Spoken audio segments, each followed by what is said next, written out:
Welcome, dear listeners, to another enriching episode of the Untethering Shame podcast, where we courageously delve into the shadows of societal constructs, illuminating paths towards shame resilience and self-compassion. I'm your host, Kyira Wackett, and today's conversation promises to be both poignant and liberating as we explore the intricate dynamics of shame and breastfeeding. Breastfeeding and the notion of whether or not you can or decide to is often entangled with layers of shame and judgment, casting a shadow over the experiences of new mothers. The pressure to breastfeed, coupled with the pervasive feeling of never doing enough, can weigh heavily on the hearts and minds of mothers navigating the tender terrain of early motherhood. Joining me in this illuminating dialogue is the remarkable Angel Wilburn, a public relations specialist and advocate for empowering small business owners. With her expertise in communication and her passion for amplifying voices, Angel brings her skill set in communication, coupled by her own traumatic experiences, to the table to bring a unique perspective to our discussion on breastfeeding and the relentless pressure faced by new mothers.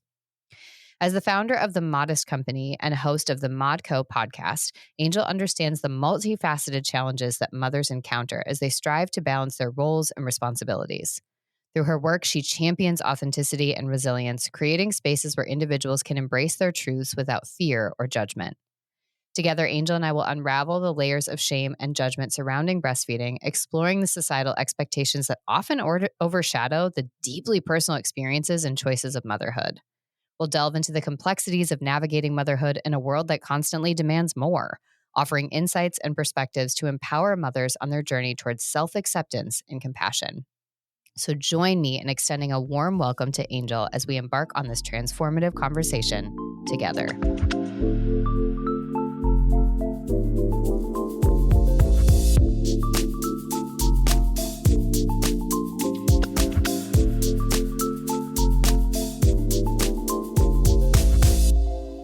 Hi, welcome so much to the podcast. Hi, Kyira. Thank you so much for having me. I'm so excited to be here. Me too. I think that as we met before and just kind of thinking about what we wanted to talk about and where we were going to go, I'm so excited that it's you and I having this conversation. Someone that I think has gone through so many things, has this really great balance of kind of bringing your story, but also expanding that lens for other people to think about it as it relates to them, which I think is a testament so much to what you do professionally for people as well. Oh, thank you. You're so welcome. I love to start every episode by just doing a one-word check-in. So if you Okay. could describe how you feel right now using one word, what would it be? Wonderful. Ooh, I have never had that one before. Oh, yay. I'm a first. Woo! Go me.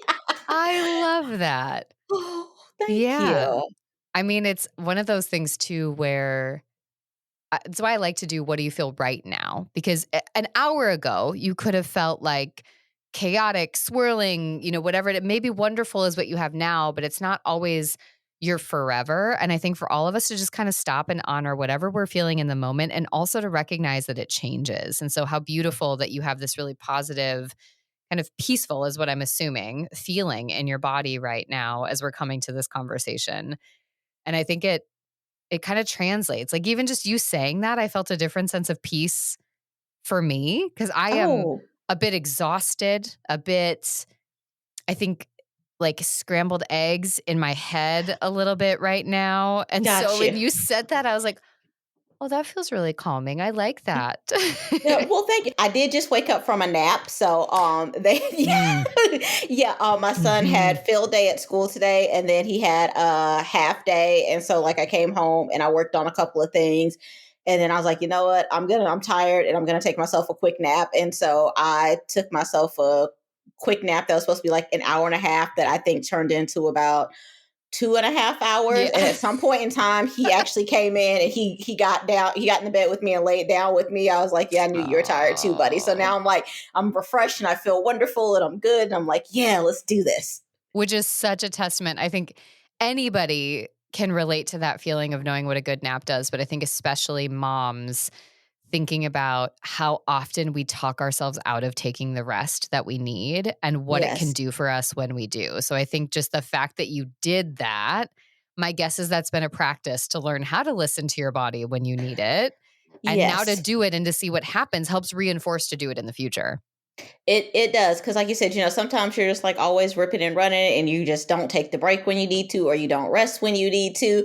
And by rest, I don't necessarily mean like taking a nap, just like sitting down sometimes, or just being Yeah. like, I need this 5 minutes of quiet to myself. You're just always kind of like ripping and running. So yes, you have to learn to take that rest, because if you're tired and you're out of it, you're no good to yourself or anyone else. Yeah, absolutely. So I'm curious because I think breastfeeding, I mean, I immediately go to my own experiences Mhm. breastfeeding and how, I mean, like I can literally feel it kind of like in my chest, but also in the rest of my body right now.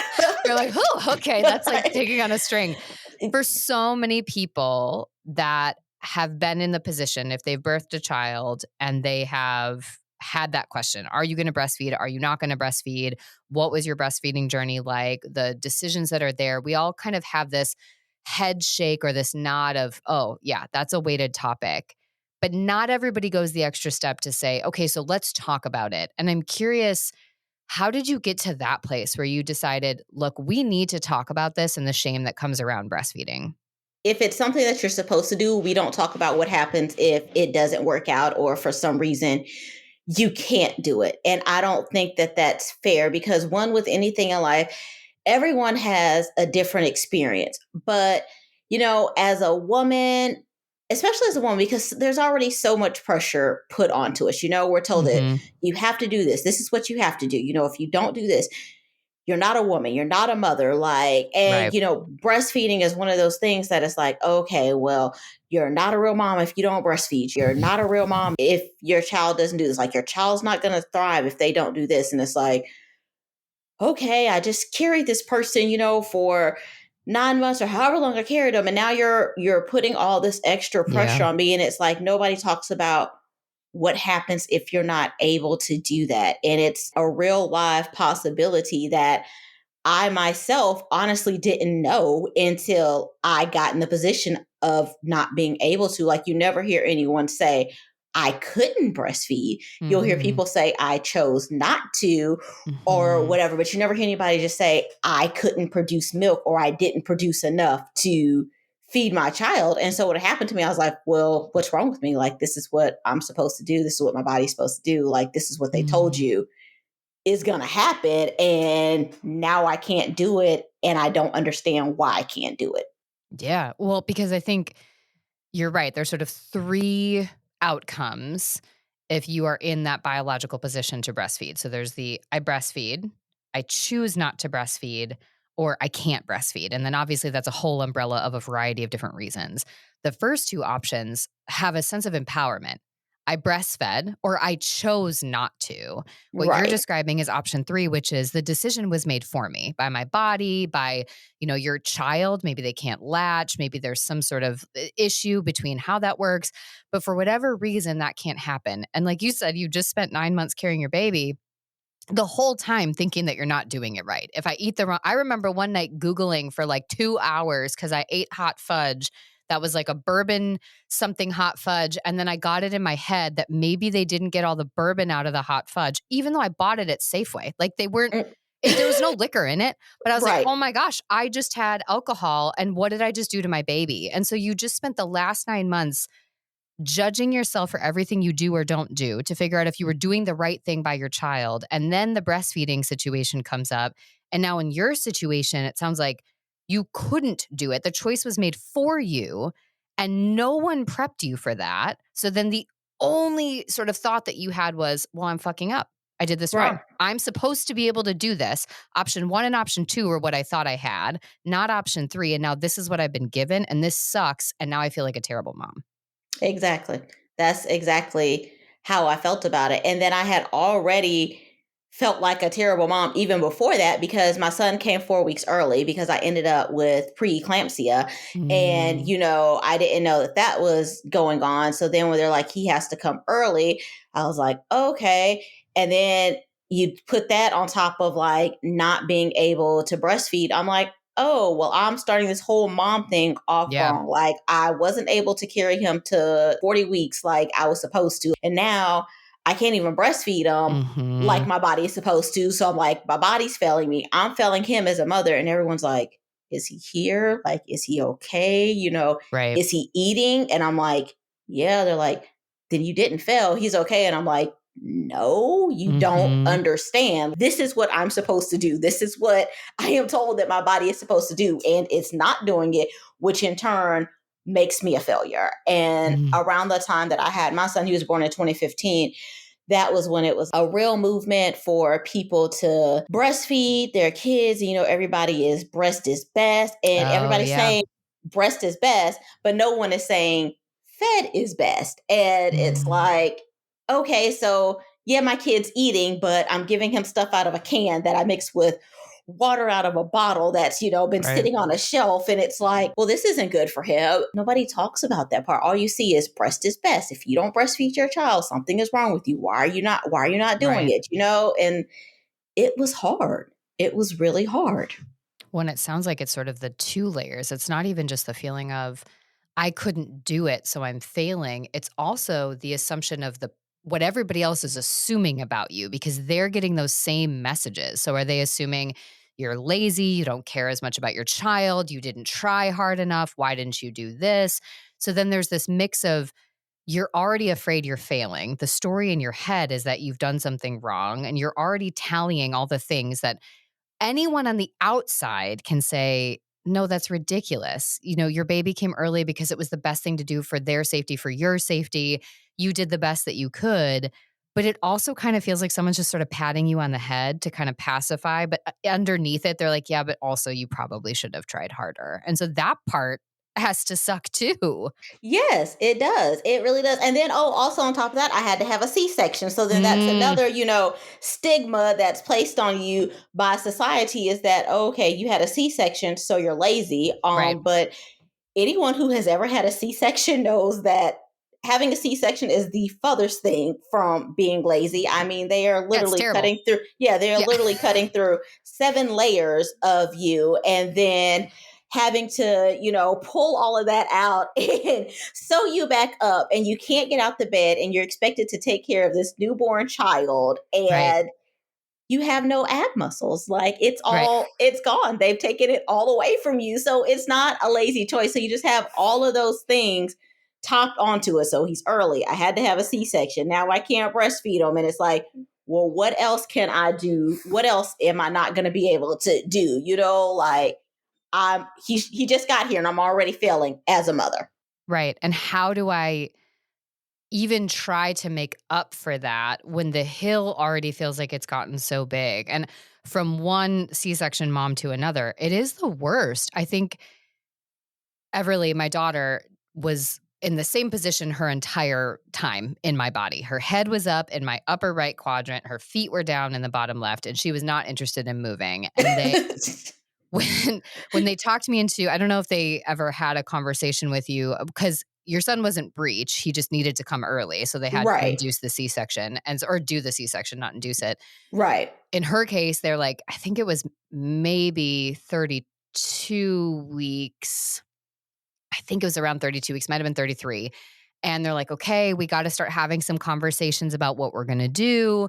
And at this point, I'm like, "Okay, so what I want, this natural turning isn't really happening." They gave us some Right. ideas about, there was like an herb, I forget what it was called, but it was something that you burn. It looks like a giant stick of incense. And you put it by your feet and you let it sit at your feet for like 20 minutes. And it's supposed to potentially induce some sort of blood flow that makes the baby want to turn. There was like all these different alternative healing practices. We were doing everything we could to Mhm. try to make her turn. By 36 weeks, she hadn't. So we tried aversion, which is basically 3 full grown people get up on top of you, give you some drugs, and then they try to turn your baby inside of Oh, you. ah, And I can say that that was worse pain than the C-section, so that comparative experience actually right. made the C-section a little less scary.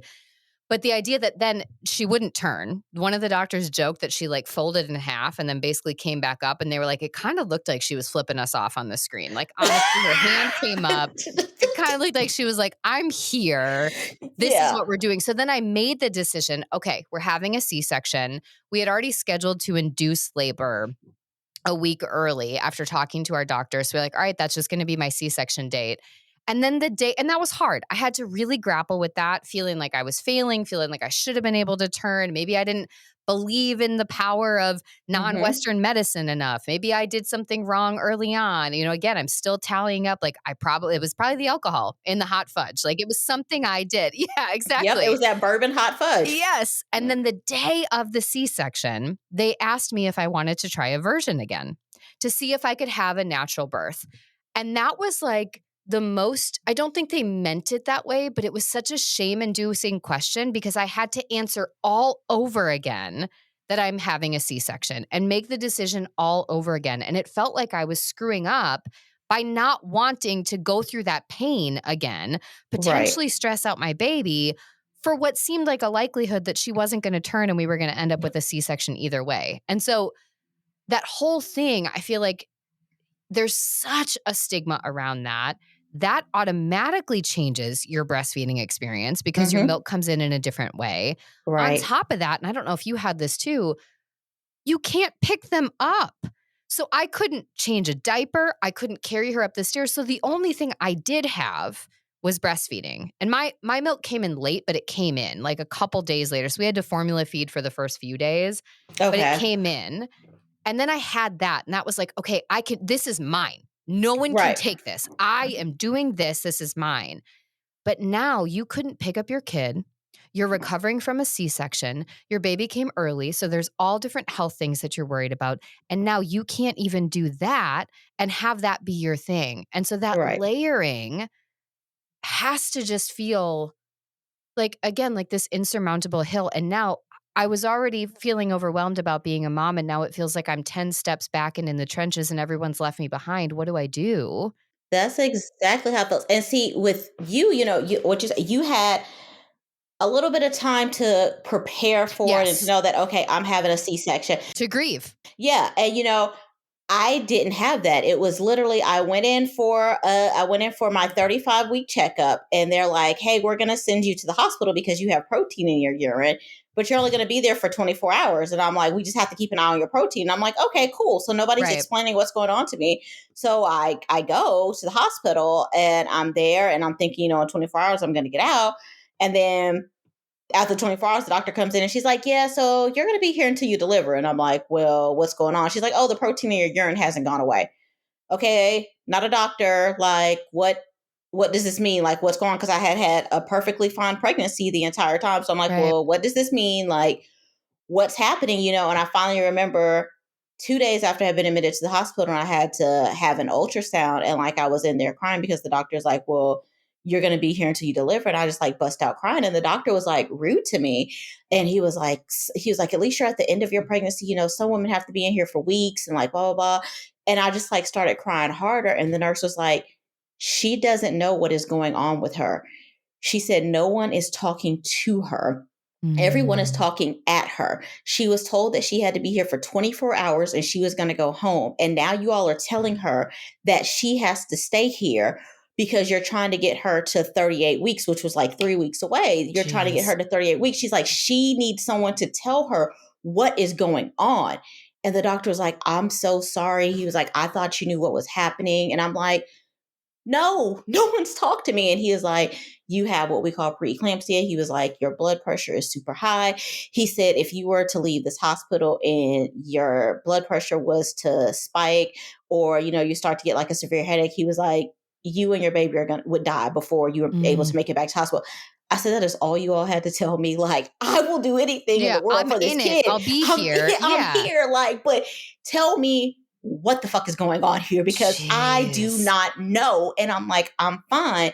And so then no one told me that could, affect like me breastfeeding. Everyone's asking like, "Do you plan on," because you're filling out all these forms and Mhm. it's like, "Do you plan on a bottle feed? Do you plan on to, nurse?" And I was like, "Well, I just want to pump." Like, I was like, he doesn't have to like latch on to me. I was like, "But I do want to be able to pump to give him that." And they're like, "Okay." So no one's telling me that, my blood pressure being 200 over 100 is, 200 something, not even 200 something over 100 something. Like basically my blood pressure was at like seizure and stroke levels. And so no one's telling me that, well, this is going to affect your milk.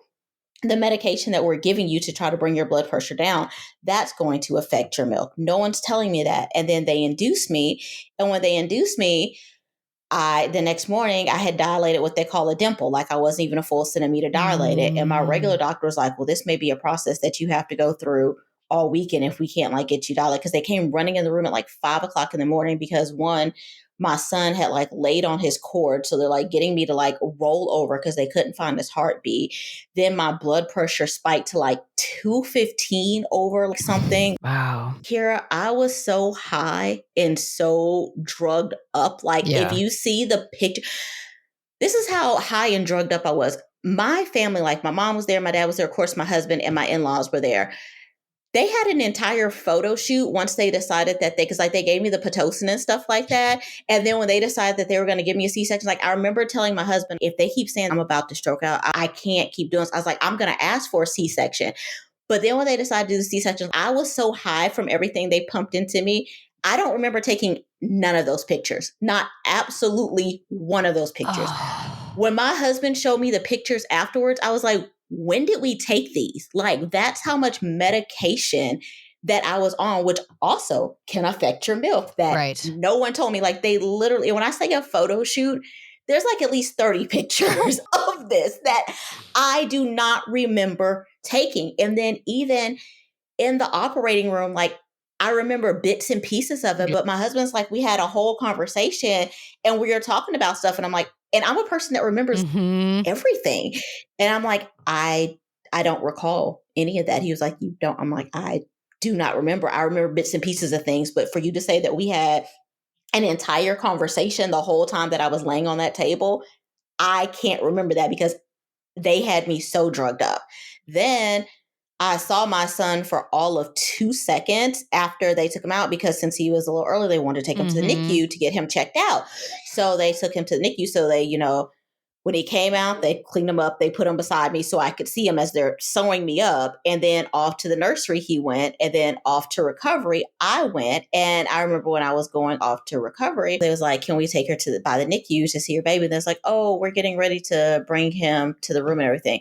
I had my son at 10:35 a.m. I did not actually get to see or hold my son until a little after 4. My whole family, everyone had been able to see my son. None of them could hold him, but everybody had been able to see him before me. Like my husband had to tell me that they came and put him beside me before they took him out because I did not remember that. Jeez. Like did not remember that. So I didn't even get to feed him for the first time or anything like that. Like there's a picture of a nurse feeding my kid for the first time. So that affects your milk.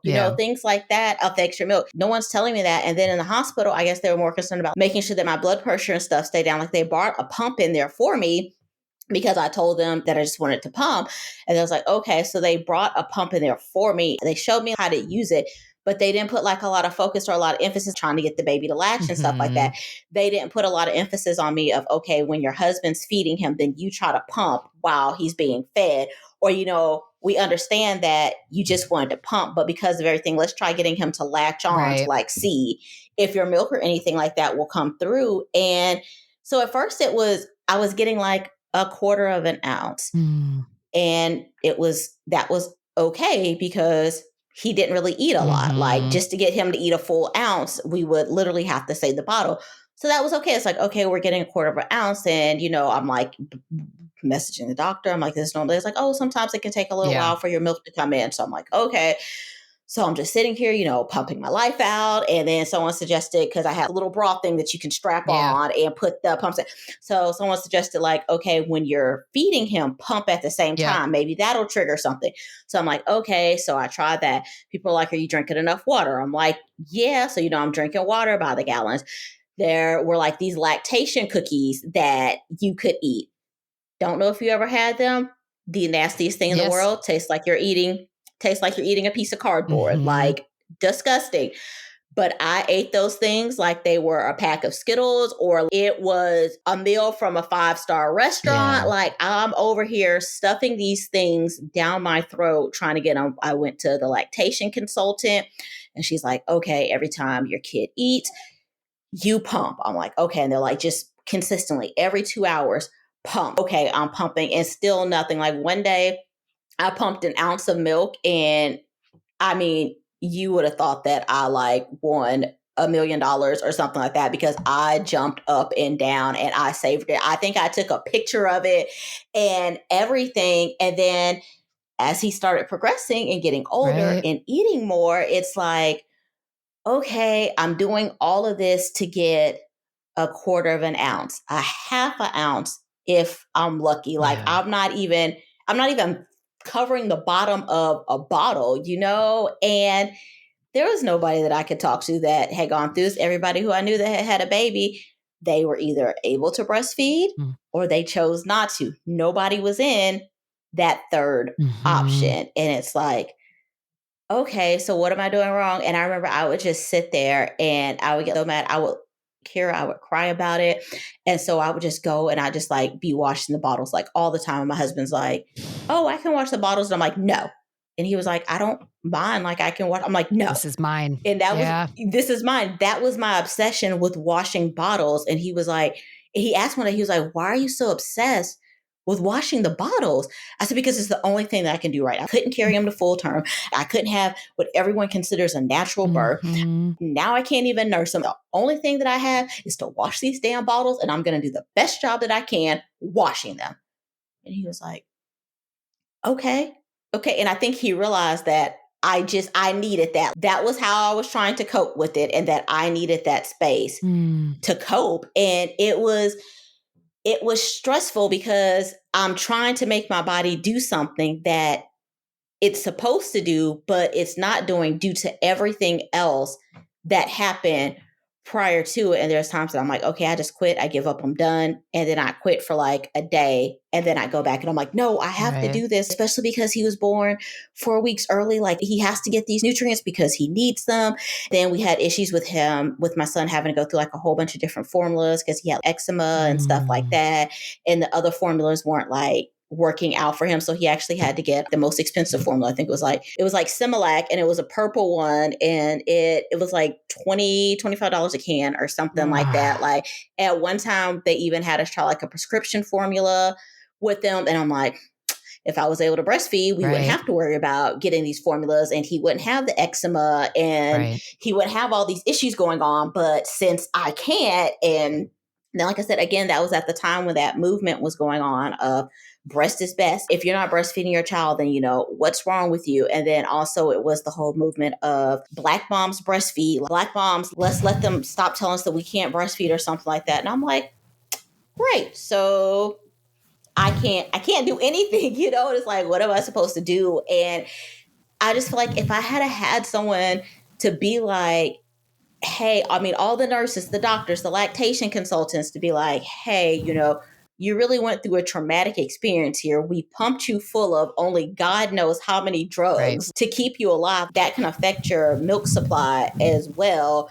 And you may not be able to do it, but hey, you're trying. Like my husband was like, you tried. It's okay. He was like, it's not like you just said, oh, okay, I can't do it. And you was just like, no, I'm done. He was like, you have tried, you have put effort into this. Like you have been going and going and doing everything that you possibly can to try to get this, And I mean, I know your audience can't see us, but Kyira, as you I can see, know. obviously not breastfeeding him did He not is stop just him from fine. not being, Also, from not being attached to me. Also, the fact that he has now come in multiple times to come see you is that reminder of Yes. like we put so much stake on all these things that we have to do perfect, we have to do right. I just was talking about that with a client of mine of like, your kid doesn't need you to be perfect. Your kid does Right. not need you to get everything right. Like sometimes it is this thing that feels like it's health oriented, breastfeeding or not breastfeeding, Mm-hmm. formula, not formula.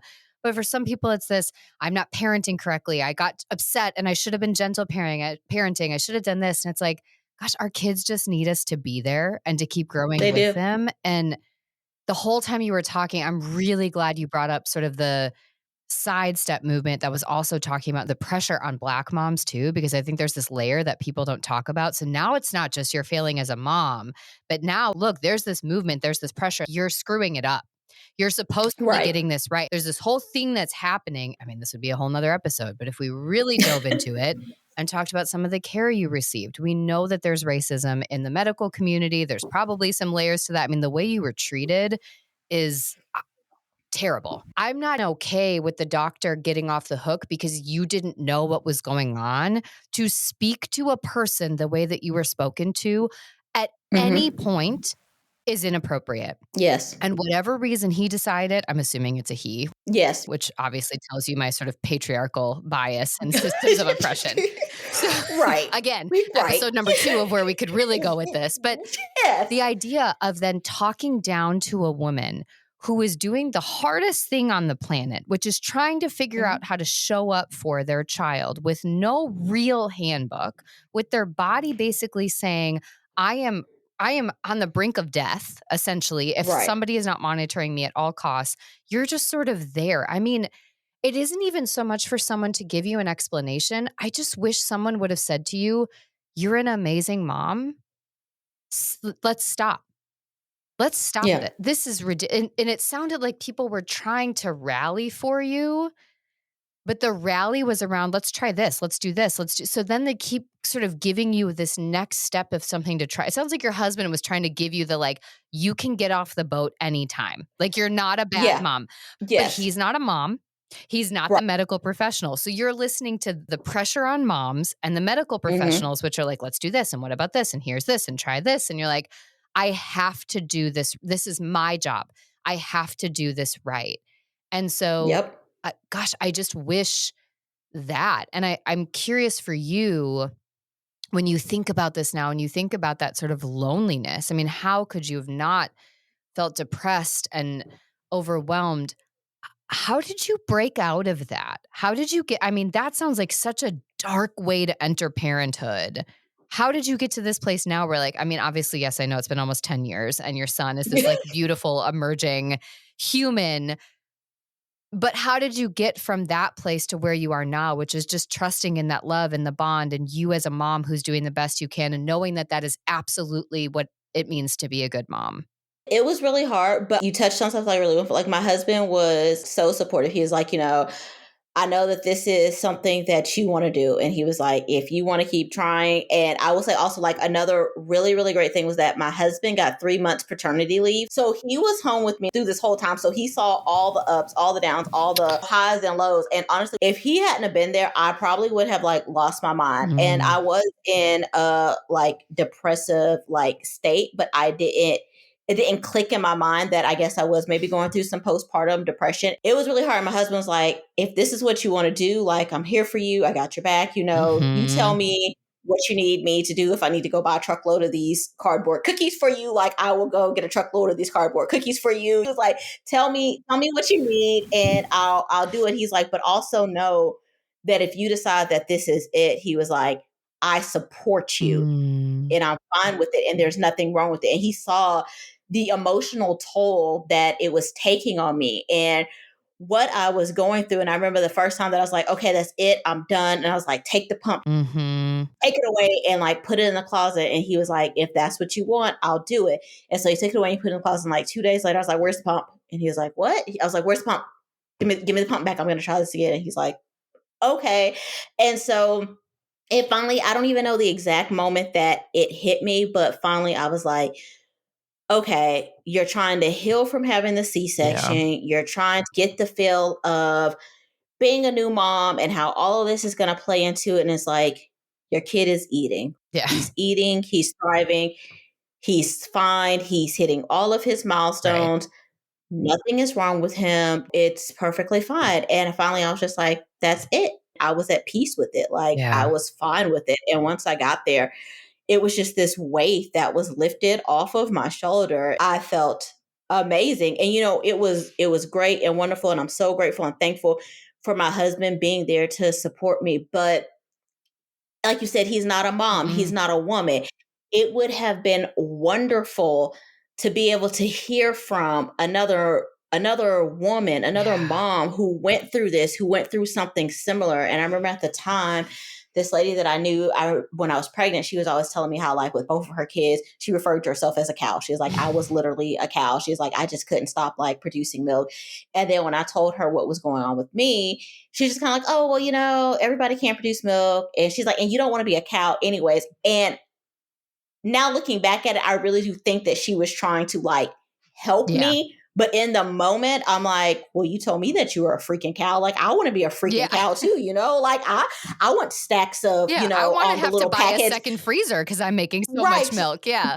Right. To put this in, I want to be able to donate my Yeah. milk or something like that, Yeah. And so at the time, I'm like, see where you're going, but not helping me here. Mhm. And so and then later on in life, like I started realizing when they started doing like the post on Facebook when people's like, oh, it's Mother's Day, C-section or natural birth and all this, or like I would start seeing people like sharing their C-section stories. And I was like, Yeah. oh, this happens a lot Yes. more than it is talked about. And then it just started feeling, I'm like, everybody had a C-section? Not everybody, but it just seemed like more and more people. And I was like, oh, they had to say, Mhm. I've heard people refer to C-sections as the Hollywood Yeah. births. Like that's what the Hollywood moms do because they're lazy. And it's just like, no, I mean, they may have the money to be able to decide that this is what we're going to do, but us regular everyday moms, like we laid on that cold table, Yep.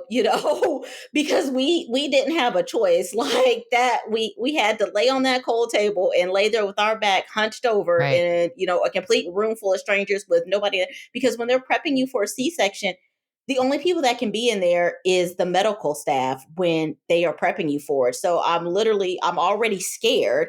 Now I'm in this room and my husband had to wait outside. So now I'm in this cold room, Mm. like hunched over, and I'm scared. Yeah. It is, I mean, I think what you said that's key is the fact that this is because even when you were describing your husband being so supportive, I was like, but gosh, that still has to feel like such a pressure on you. Because he's saying, I'll support whatever you decide, but it still feels like the pressure is on you to decide, which is such a Right. lonely experience. And then basically every moment just feels like it was lonely for you, like being It literally was. being alone in the room as they're starting to cut your baby out, but also like alone in Right. the dark of what's going on with me. Why am I here? All of these Hmm. layers of just not feeling seen and not having these open, honest conversations. And so I do think you're right. I think for so many people, I've seen this with clients that I have where I had one client who had to have an emergency C-section and now is pregnant with a second child. And it's like the pressure of, are you going to try for a vaginal birth? Are you going to, you could have a vaginal Hmm. birth that's successful this time. Are you going to do this? And she's like, I don't want to go through what I went through last time for fear that I'm going to end up having this very traumatic C-section experience. But I feel like Right. I'm taking the lazy way out by choosing the C-section. Like people are thinking that I'm not Hmm. choosing the harder path. And it's like, you know what? I wish what somebody would say more of to us in those moments is you're the only fucking person that has to be with you all day long as you're trying to figure out how to do the hardest job on the planet. And guess what? Right. Once we solve, quote unquote, solve this one, there's going to be another problem where you're going to feel like the biggest piece of garbage and like you're failing your kid. So the problem isn't Right. this situation. The problem is that we've created a system that is designed for you to feel like you're failing. You're not failing. You're Right. making the best decision that you Exactly. can for you and for your baby at any given moment, given the context of your environment. Given everything that you were going through, a C-section was the absolute safest way to get your baby out. Given everything you were Yes. going through, stopping trying to breastfeed was the best thing you could do to save you and your baby. Because otherwise, as a therapist, I can say 100% certainty you are going to end up deep in a depression because every day was another tick mark in the I failed column. And so you choosing that Hmm. was you choosing your health and your baby's health. Because if you're depressed and you become suicidal and you have all these things that are happening, you can't show up for the baby that you are trying to be there for. You're just going to be in that hole alone. And so the mark of your strength, I think, is the thing that we need to talk more about to moms in general. And it sounds like that's your big thing that you're hoping that anyone listening, whether they are a mom, they want to be a mom someday, however they become a mom, or they know a mom in their life, is just holding a little bit more of that gray space to realize sometimes we just need someone to say there is no right answer. You are also Hmm. amazing. Those two things Yes. don't have to be correlated and connected. Let's just make the best decision we can right now in the context of whatever your life is and trust that You're going to be presented with many more opportunities to feel like you're failing. We don't have to make this one be so heavy. It's just breastfeeding. It's just breastfeeding. Right. He's still your It's baby. just right. He's still here. And I saw something like maybe a couple of years afterwards, and it's like, I've never met a kid on a playground and been like, oh, that kid was breastfed. Oh, that one was bottle fed. There's like, I don't think it comes to this. Like, this is the only Right. time that it actually Right. matters. Like when you grow up, no one's like, so were you breastfed or Right. were you bottle fed? And I was like, that is so freaking true. Mm-hmm. Like I was like, that is so true. And before we go, woman, I wish that I had to change doctors Mm. because my OB, I had been going to my OB for a couple of years, and I never had any issue with him. He was like fine and stuff like that. But I remember from like the first or second, my husband went to all my appointments with me except for I think like one or two he missed. But I remember it was either the first or the second appointment. My husband was like, I don't like him. And I was like, what do you mean? He's like, I don't like him. He's like, it's like something about him. He's like, I always feel, like we're rushed or like he's like half listening or something like that. And I was like, really? And I guess because I was just so like used to him. And I was like, he's usually like really nice. I was like, maybe he's just like having an off day or Mm. something like that. And then I remember one day I had to go because I had some spotting. So they wanted me to get in for an emergency appointment. I went and I saw another doctor who was in the practice. And that doctor was like really nice. And I was like, oh, okay. And so my regular doctor, even when, fast forward to when everything was going Mm-hmm. on, he's still not like telling me what's going on. And then when he came in to induce me and stuff, I think he had been on call for like 48 hours. So I guess he was tired. So even through and like when he was inducing me, he was kind of being like a little rude and like snappish and kind of standoffish then. And then the next morning when he came in for them to like check me and see and everything, and he was like, well, we just may have to repeat this process, the whole weekend when they started me on the Pitocin. He was like, we may just have to repeat this process the whole weekend. I remember about that time, like my mom Jeez. had gotten there. And I think my mom was like in the hallway talking to the nurses because they told them that I was at risk for stroking out. My mom was like, why won't y'all just give her a C-section? I remember her telling me this, and they was like, it's not our choice. They was like, if it was up to us, we would have been took her back to the OR. They was like, but it's up to the doctor. At that time, my doctor was still on call. There's like, it's up to the Mm. doctor. I remember my mom telling me that like my uncle in Detroit was like ready to come down and like force somebody to give me a C-section because he was like, what is going on? Like, why are they not doing it? And Kyira, I remember the moment when the doctor switched, and because at that point I started asking for drugs because I was having contractions, and then my regular doctor finally got off, and the next doctor came in, and he came in and he looked at my numbers and he looked at everything, and they were getting ready to give me something for the pain, and he was like, stop. He was like, do not give her anything else. Don't give her any more Pitocin. Don't give her Mm. anything else for pain. He was like, Mrs. Wilburn, we are taking you in for a C-section. He said, we have someone on the table now. As soon as that patient gets off the table and we turn the room over, he said, we're taking you in for a C-section. He said, because you're at risk Yeah. of having a stroke. He was like, which is going to affect your baby. He said, and I would rather take you in now to do a C-section so that I can have the proper amount of time that I need to do the best job that Mm-hmm. I need to do. He said, versus us waiting and having to take you in for an emergency C-section. And I this part I remember, he was like, because we have to take you in for an emergency C-section. He said, we have 12 minutes to Yeah. get that baby out. He was like, so we're going to take you now. And I just remember, I was like, thank Yeah. you, God. Thank you, God. I was like, I do not know who, and I cannot even remember the man's name to this day. Like it's written down in my son's baby. I cannot remember his name, but I'm like, thank you, God. You just sent me an Ugh. angel because, oh my goodness. Like, I'm like, he should have been my Yeah. doctor the whole time. And now, like, looking back on it, I was like, man. And I told my husband, I was like, you was right. Yeah. I should have gotten a new doctor. But it is interesting. And I think, kind of tagging along with that idea of anybody listening and thinking about there is no right choice, that we're just doing the best that we can. I think the second part of it is, I mean, again, there's so many layers if we want to talk about systems of oppression and the effect that it has on silencing people in the room. But I've had this experience. All of my doctors, all my OBs were women, and I had a very different experience, but I've had other docs, like I had some GI issues years past, and older male doctors. One, when it's a doctor patient relationship, there's already an inherent sort of displacement of power. They have more power in the room than you do as the patient.